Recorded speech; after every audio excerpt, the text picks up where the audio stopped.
नमस्ते। आजकल ना इंटरनेशनल ट्रेड की दुनिया में एक नंबर की बहुत चर्चा हो रही है। एक बहुत बड़ा नंबर। तो चलिए आज इसी पर बात करते हैं। 500 बिलियन डॉलर्स। जी हाँ। अब ये कोई बजट नहीं है, ना ही किसी कंपनी की मार्केट कैप है। ये है एक टारगेट, और वो भी एक बहुत बड़ा टारगेट। तो सवाल यही उठता है ना कि आखिर भारत के लिए इस इतने बड़े नंबर का मतलब क्या है, क्या मायने हैं इसके। आइए आज इसी गुत्थी को सुलझाते हैं। ठीक है, तो शुरू करते हैं। सबसे पहले ये समझना होगा कि इस इतने बड़े गोल के पीछे कौन है, मतलब कौन से देश हैं और असल में प्लान क्या है।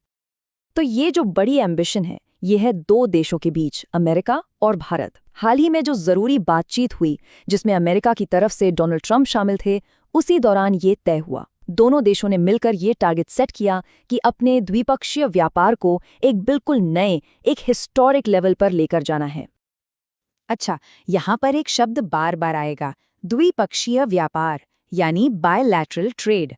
इसका मतलब बहुत सीधा सा है, जब दो देश आपस में सामान और सर्विसेज का लेन देन करते हैं, बस। और यही इस पूरी कहानी का सेंटर पॉइंट है। तो ये तो हो गई प्लान की बात। अब देखते हैं कि इस टारगेट तक पहुंचने का रोड मैप क्या है, क्योंकि इसके लिए एक प्रॉपर टाइमलाइन भी सेट की गई है। और पता है, इस टारगेट की सबसे इंटरेस्टिंग बात क्या है? वो है इसकी टाइमलाइन।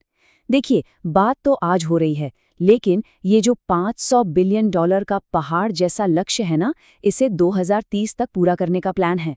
मतलब ये कोई छोटी-मोटी बात नहीं, ये एक लॉन्ग टर्म विजन है। इस बात को समझना बहुत जरूरी है कि ये टारगेट, जो आज का ट्रेड लेवल है ना, उससे एक बहुत बहुत बड़ी छलांग है। ये सिर्फ नंबर नहीं है, ये दिखाता है कि दोनों देशों के बीच इकोनॉमिक पार्टनरशिप कितनी ज्यादा बढ़ सकती है। तो ठीक है, हमने ये समझ लिया कि डील क्या है, टारगेट क्या है, लेकिन अब आते हैं सबसे बड़े सवाल पर। इसका भारत के भविष्य पर और दुनिया पर क्या असर पड़ने वाला है। तो जो जानकारी हमारे पास है, उसके हिसाब से दो बड़े असर देखने को मिल सकते हैं। पहला तो ये कि दुनिया भर के ट्रेड रिलेशंस में भारत का रोल और भी ज्यादा बड़ा हो जाएगा, इसका विस्तार होगा।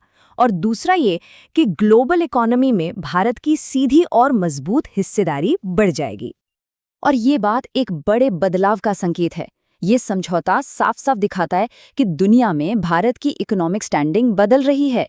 बात सिर्फ ट्रेड के नंबरों की नहीं है, बात है दुनिया में भारत के बढ़ते कद की। तो कुल मिलाकर जो सबसे जरूरी बात है, वो ये है कि इसे सिर्फ एक ट्रेड डील की तरह देखना ठीक नहीं होगा। ये उससे कहीं ज्यादा है। ये असल में पूरी दुनिया की बदलती इकोनॉमी की एक झलक है।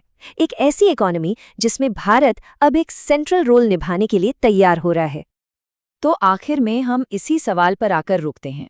क्या ये समझौता वाकई भारत के इकोनॉमिक फ्यूचर का एक नया चैप्टर लिखेगा? जवाब तो खैर आने वाला वक्त ही देगा, लेकिन हाँ, संभावनाएं वो तो बहुत हैं।